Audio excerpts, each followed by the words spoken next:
Pada dasarnya beternak entok ini simpel, tidak ribet dan sangat mudah. Yang membuat ribet dan dianggapnya ribet itu kan kalau kita tidak paham dan tidak tahu caranya. Karena sesulit apapun persoalan yang ada dalam peternakan entok itu tentu saja pasti akan bisa diselesaikan teman-teman.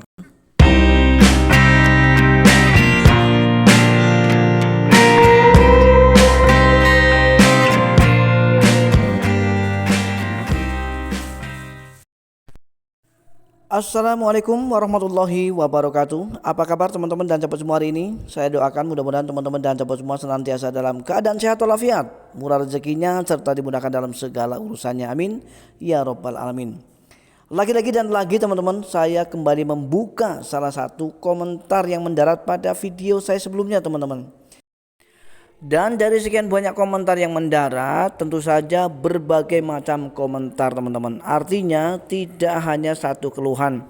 Ada yang mengeluhkan tentang indukan telur, indukan entoknya tidak bertelur, kemudian sudah bertelur tetapi hanya 1, 2, 3, 4, kemudian ngilang entah kemana, ya artinya tidak jadi bertelur apalagi mengeram. Dan ada juga yang mengeluhkan tentang indukannya yang sudah mengeram tetapi tidak diteruskan mengeramnya, ya.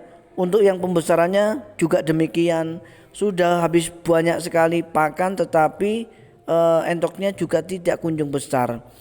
Dan saya akan mencoba menjawab semua pertanyaan-pertanyaan mereka hanya dengan menggunakan satu video ini saja teman-teman. Ya, saya mohon izin sama teman-teman, sepertinya durasi untuk video kali ini lebih panjang sedikit ya, supaya nanti bisa terjawab semua dari pertanyaan-pertanyaan mereka. Untuk yang pertama kita akan mulai dari indukan entok yang tidak mau bertelur. Artinya meskipun sudah bertelur tetapi suka macet ataupun mogok teman-teman. Jadi teman-teman dan sahabat semua, ada beberapa hal yang perlu teman-teman perhatikan bagaimana supaya indukan entok rajin bertelur secara rutin, yaitu dalam hal ini adalah tentang pakan. Pola pemberian pakan yang teratur itu sangat menentukan, dan kemudian jenis pakan juga sangat-sangat menentukan. Pola pakan yang teratur, misalnya sudah 2 kali dalam satu hari, kita bikin 2 kali dalam satu hari. Sudah biasa kita gunakan dedak, jagung dan sentrat, kita akan menggunakan dedak, jagung dan sentrat. Ya, apakah tidak boleh diselip atau disisip dengan jenis pakan lain? Boleh teman-teman, tetapi kalau meskipun kita mau selingi dengan pakan-pakan alternatif lain, itu bukan berarti kita sering-sering. Jadi tidak boleh sering-sering teman-teman. Nah contohnya seperti ini teman-teman, daun ubi misalnya. Pada dasarnya pemberian pakan yang rutin setiap hari untuk entok-entok kita, tadinya kita hanya menggunakan dedak, jagung dan juga sentrat petelur. Ya, berhubung banyak sekali daun-daun ubi atau batang ubi yang tumbuh di wilayah kita yang bisa kita manfaatkan untuk pakan ternak entok kita, sehingga daun ubi ini kita gunakan untuk pakan alternatif untuk entok-entok kita, meskipun hanya untuk selingan. Nah tetapi yang menjadi persoalan adalah ketika terlalu sering teman-teman. Jadi ketika kita terlalu sering memberikan jenis pakan alternatif dari jenis ubi yang tidak biasa, maka tentu saja akan merubah pola. Ya, yang tadinya hanya 3 unsur yaitu dedak, jagung dan sentrat, dengan perubahan pola pakan yang kita berikan pada entok-entok kita itu jelas akan mempengaruhi tingkat produktivitas dari indukan entok kita teman-teman. Dan hal ini banyak sekali yang tanya teman-teman ya, apakah dengan menggunakan pakan-pakan gonta-ganti ya itu tidak berpengaruh pada produktivitas daripada indukan entok kita. Ya, jadi kali ini saya jawab jelas sangat berpengaruh. Nah jadi solusinya bagaimana agar entok-entok kita rutin untuk bertelur? Ya kalau saran saya, jika teman-teman memang kesulitan untuk mendapatkan jenis pakan alternatif dari keong sawah, silakan teman-teman gunakan saja pakan pabrikan dari 9905, yaitu untuk sentrat petelur. Silakan dicampur dengan apapun, yang penting intinya jangan terlalu gonta-ganti pakan teman-teman. Karena seperti yang sudah saya alami, yang saya gunakan juga sentrat petelur 9905, kemudian dengan dedak dibarengi dengan jagung.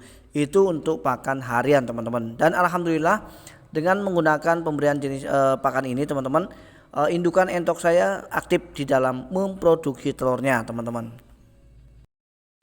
Nah kemudian untuk pembesaran ya, kalau untuk pembesaran jelas, karena ketika kita menggunakan pakan pabrikan untuk ternak pembesaran, kita pasti akan mendapatkan entok yang cepat besar dan kemudian pasti berbobot.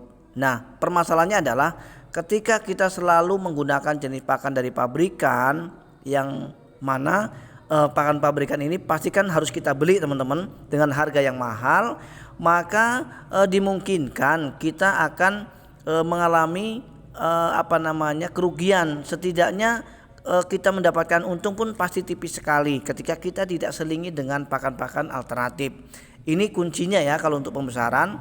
Untuk umur 1 hari sampai kepada 1,5 bulan silakan teman-teman gunakan saja pakan dari pabrikan. Tapi setelah itu boleh teman-teman selingi dengan pakan alternatif. Jenisnya apa saja? Yang penting kalau untuk pembesaran saya sarankan untuk teman-teman menggunakan pakan alternatif yang mengandung protein hewani tinggi, ya, yang mengandung protein hewani tinggi teman-teman. Salah satu contohnya adalah dari keong sawah dan kemudian kijing sawah teman-teman. Dan jika teman-teman ada juga yang mengeluhkan tentang pemasaran, silakan teman-teman ikuti saja saran saya bahwa untuk memasarkan hasil ternak entok kita teman-teman, silakan teman-teman mainkan saja di medsos, karena medsos salah satu media yang bisa kita manfaatkan untuk memasarkan entok. Baiklah teman-teman dan sahabat semua, akhirnya saya harus menyudahi dulu video ini. Mudah-mudahan meskipun sedikit panjang durasinya, tetapi semua pertanyaan dari teman-teman sudah bisa terjawab ala kadarnya dan sesuai dengan apa yang sudah saya terapkan di peternakan saya. Mudah-mudahan teman-teman puas dan kita akan bisa berjumpa kembali pada video-video kami berikutnya. Akhirnya saya harus Katra undur diri, mohon maaf atas segala kekurangan. Assalamualaikum warahmatullahi wabarakatuh. Salam ternak dan salam sukses.